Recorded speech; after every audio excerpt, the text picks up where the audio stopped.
Hi Hans, welcome to Earth Level 30. Like I said, this video will be about my short story called Whispers in the Dark. I forgot we named it. I only have 2 parts to it. I guess you could say 2 chapters, but it's a short story, so 2 parts. Few discretion advised for younger audience. Don't want you kids listen to this. Don't let them watch. But it's basically dark romance. Ashes and Mercy's dark fantasy. This one dark romance. I don't have that many because I started this and then I put it aside and started working on Ashes of Mercy. So, that's one. But let's begin. Okay, hold on. Okay. Ooh. Okay. Whispers in the Dark. The story begins with Julian, a strikingly handsome young man with piercing blue eyes and a charming smile, who moved into a sleek apartment downtown. His looks deceived many. Beneath that polished exterior lurked a darkness that thrived on pain and control. Julian had a penchant for cruelty, finding thrill in tormenting his victims, savoring the power he had held over them before ending their lives. One evening, while walking through a bustling Houston bar, Julian caught the eye of Detective Marcus Hell. Marcus was a tall, confident man in his early 30s, with rugged features, an air of authority, and kindness that made him instantly likable. Their paths crossed when Marcus was investigating a string of disappearances, the victims all marked by a strange, chilling signature, a single cryptic symbol carved into their skin. "You seemed interested in my art," Julian said smoothly one night, flashing a dark smile that didn't quite reach his eyes. "What do you mean?" Marcus had asked, wearily but intrigued. "Just a hobby," Julian replied, voice low. "You never know what someone's capable of, detective." Over time, Julian and Marcus grew close. Marcus was drawn to Julian's charisma, unaware of the darkness lurking beneath. Their relationship blossomed into a twisted romance, with Julian weaving a web of seduction and manipulation. One night, Marcus decided to visit Julian at his apartment. Since there was more to him than meets the eye, Julian welcomed him with a gentle kiss and a glass of whiskey, all the while planning his next move.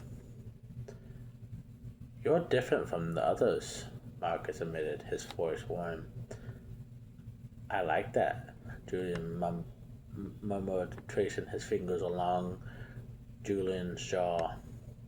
"You make me feel alive."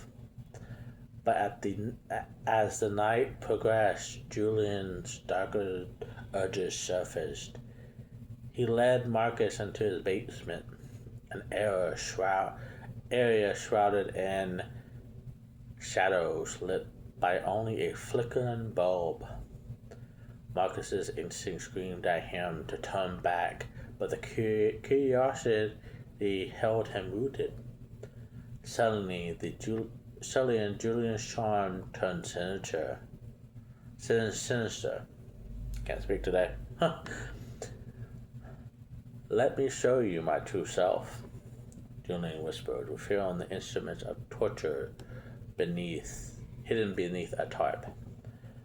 Marcus's eyes widened in horror. Julian, what is this? He choked out. It's my art, Julian said calmly, eyes gleaming. And now you're part of it. Before Marcus could escape, Julian subdued him, torturing him to break his will, testing the limits of his resolve. The cop endured, but Julian's cruelty deepened. He captured Marcus, binding him with chains, and kept him as his pet, a trophy, a plaything. For the moment, Marcus was subjected to relentless torment. Julian reveled in his control, feeding off Marcus's pain. The cop became a shadow of himself, broken but unyielding in heart. Yet Julian's obsession was not exclusive. He decided to expand his twisted affection, seeking others to join his cycle of torment. Julian's charm allowed him to lure more victims, people who believed they were entering a relationship with a charismatic man, only to find themselves ensnared in his deadly web. Meanwhile, Marcus, trapped and suffering, knew he had to find a way to escape. His mind raced through the memories of the city, of the life he once had, and the hope of saving himself and perhaps Julian, if he could only find a crack in his prison. One day, Julian announced he was leaving Houston for a new city, eager for fresh victims and fresh chaos. He had no intention of stopping. His dark cravings would follow him, repeating endlessly. You're my favorite pet, Julian said to Marcus, caressing his face with a mock affection. But don't worry. There are others waiting for me. They'll love me as much as you did. Julian, please, Marcus begged. You're better than this. You don't have to do this. There's still good in you. Julian chuckled, eyes cold. Good.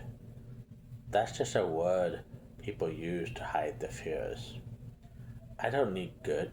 I only need control. He turned away, leaving Marcus chained in the darkness, plotting his next move. In the depths of Julian's mind, a horrifying cycle was about to begin anew.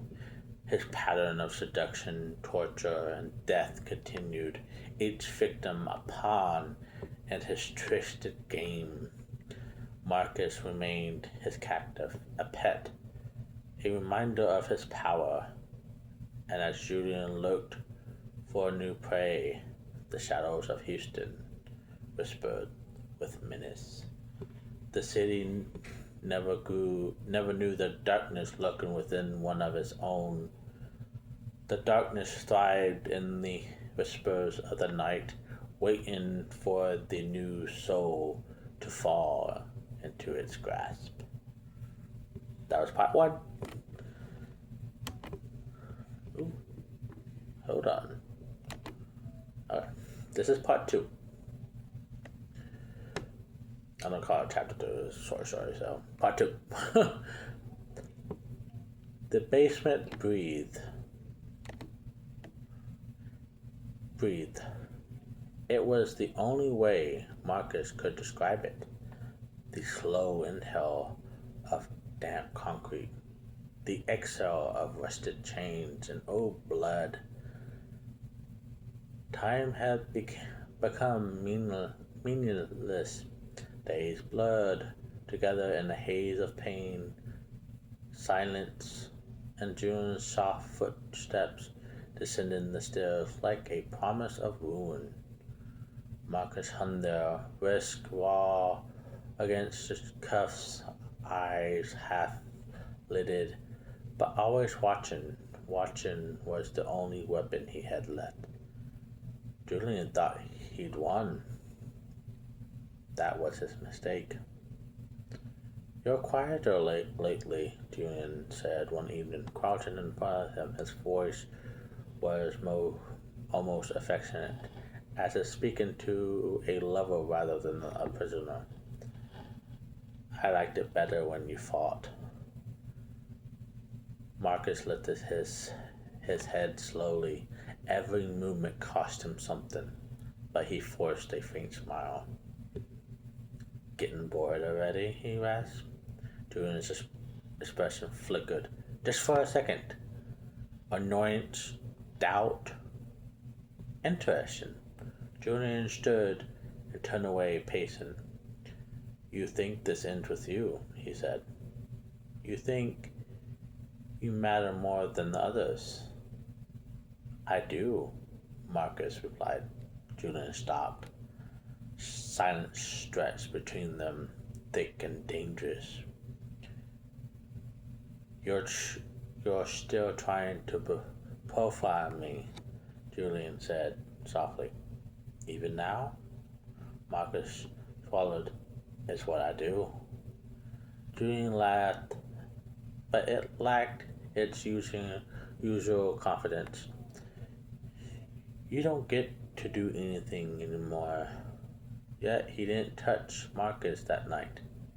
He left instead, locking the door harder than necessary. Marcus exhaled shakily once he was alone. The hesitation, the crack, was new. Upstairs, Julian poured himself a drink with trembling hands. Houston had begun to feel wrong, too familiar, too many memories tied to the detective hanging in his basement. Julian had planned to leave, planned to start over somewhere fresh, but Marcus lingered in his mind like an itch he couldn't scratch. Worse, Marcus was changing. The fear was still there, but beneath it, there was something sharper, calculating, waiting. Julian hated that. He checked his phone. A message from a man he met online blinked on the screen. Eager, trusting, always halfway caught in the web. Julian should have felt the usual thrill. Instead, he felt irritated. His control was slipping. 2 nights later, opportunity arrived disguised as arrogance. Julian descended the stairs distracted, talking to himself, keys dangling openly at his side. He's been drinking. Marcus could hear it in his steps, smell it when Julian drew close. "You know," Julian muttered, unlocking a cabinet. "You almost made me believe you." Marcus's pulse quickened. His eyes tracked the keys, the rhythm of Julian's movements, the angle of his body. One chance, maybe only one. "You wanted me close," Marcus said quietly. "That's why you brought me here. You didn't want me to be alone." Julian turned, scowling. "Don't pretend you understand me." "I do," Marcus said. "You don't kill because you hate people. You kill because you're afraid they'll leave." The room went very still. Julian stepped forward. Fury flashed in his eyes. And that was when Marcus moved. He lunged, yanking at every ounce of strength he had left. The weakened chain snapped free from the bolt in the wall. With a scream of metal, Julian stumbled back, shocked. They collided, man against monster, desperation against control. Julian was faster, but Marcus was smarter. As Julian raised his arm, Marcus drove his shoulder into to him, sending them both crashing into the table of instruments. Glass shattered, metal clattered. Julian cried out as something sliced his arm. They froze, staring at the blood. Julian's blood. Marcus smiled through the pain. "You're not untouchable," he whispered. Julian's eyes burned with something dangerous. Not rage, but fear. And fear, Marcus knew, made people sloppy. Up above, the city of Houston slept, unaware that beneath once sleek apartment, a reckoning has begun. The whispers in the dark were changing, and this time they were whispering Julian's name. I hope you enjoy. That was the end of part 2. I will be creating more as time goes by, since I'm done with Ashes of Mercy. Just let me know how y'all like it. This is like dark romance kind of thriller. Something I made before I started Ashes of Mercy. I already started back up on it. I have it posted online somewhere. I'll put it in my description. Short story something. But yeah, just like, follow, subscribe, and comment below if you like it, and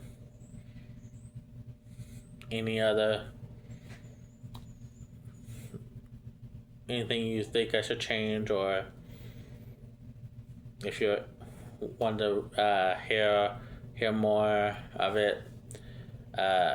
Thank you, and I will be posting part 2 of Ashes of Mercy tomorrow or Saturday. I think tomorrow. So I hope y'all enjoy. Thank you. Bye.